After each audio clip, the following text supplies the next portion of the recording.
Well, hi there, folks. Welcome back to Mossy Roots Farm. So we're setting up, well, I have set up some fencing today for this winter. Don't know when this winter, but this winter at some point, because oh, that would have been fun. Complete side note, I have some puppy dogs out here with me, and I told them that the fence wasn't alive, but I'm 99.9% sure I plugged the fence in, so they could have got zapped on it, and I'm glad I didn't touch it. So anyway, so this is about fencing off some pasture, and I'm just going to show and kind of explain what I do. This whole field up here is part of the hay field, and with it, I had the farmer not cut it for a third crop. So like August 1st, about August 1st is when he cut it, and I stopped him from cutting this section of it so that I could try grazing this fall. And as you can see, all I use is just some plastic Tractor Supply fence posts with some steel ones mixed in here, steel pigtails, which I'll show here in a minute. These ones, I really like these steel pigtails because they can go right on the fence, the extension cord reel that I use. And then it holds it taut, or at least taut enough to not drag the ground, and then I don't have to have big heavy duty posts. So that works well enough for me. And as you see, I have steel or aluminum wire. I forget which is which. I don't remember. I think that's aluminum because it's pretty thick, but it's not that heavy.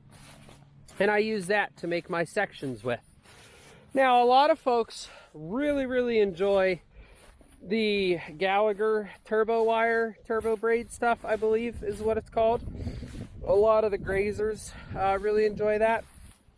I find that it's just really expensive and it really doesn't do anything for me. This wire right here is really cheap at Tractor Supply. I can get about a mile of it for a quarter of the cost, or at least of what I can find locally. Maybe you guys have some great deal with some supplier and you can get it cheaper, which is great. Good on you, but I don't have that option at the current moment.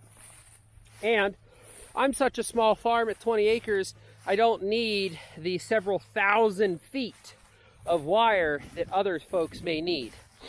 I've seen posts on Facebook where people have 5 or 6 geared spools, which I know can hold a quarter to half a mile, depending on the size of the wire and such. And they have 4 or 5 of those for their farm operation. That doesn't make any sense for me. I have 20 acres and only 5 of it is fenced off. So why go out and buy all those fancy things when I'm going to end up like this, not needing half of it? You know, I don't need all that wire.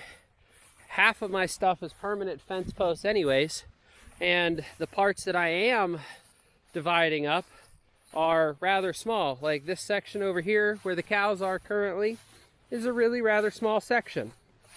You know, I've got 4/10 of an acre down here. You know, I could do all of that with one of those big spools of wire. But Mr. Jersey here says that he doesn't care what kind of wire I use. He just wants to make sure there's a wire, like he's checking out right now. That's all he cares about, is to make sure that he's got a wire holding him in. And the point with all of this is I think, at least in my opinion, I'm saving a bunch of money. Those extension cord reels on Amazon, I think are going from 10 to 20 bucks on the really cheap side. And I have broken several of them. You know, somebody I saw on Facebook loves them, and they've only broken 1 in 10 years, this lady said. But I am breaking them more often. So either she's not leaving them out as long as I am, because some of mine are out all summer long because I leave the fence on the spool, or she's buying better quality ones than I am, which I do have plans to try some different things. I want to try making my own out of ASA, which I am not sure if that's what this material is that I'm currently using. And I want to see if that changes anything. But I just use this steel or aluminum wire on everything, really. Does that T-post taste good, buddy? You know, I see comments all the time. Oh, 2-strand with T-posts, that's never going to hold cows in. Well, it's worked here for 70 years. No, not 70, 50 years. It's worked here for 50 years. And according to some of you internet experts, if you got 50 years of experience, your opinion is the only thing that matters. It doesn't matter what some 20-year-old says. So here you go, 50 years of experience about T-posts and fence wire and that gate hook that's probably 50 years old as well by the looks of it. But anyways, this isn't supposed to be a rant. This is supposed to just show what I've been doing on the farm today with the fencing. I'm waiting on this grass, waiting on the rain to subside enough that I can get in here with the cows. I want to get in here after it's dry or frozen because I don't want to muck this up at all because this is my hay field. So if I mess this up, I don't have any hay for next year, which is not a good thing.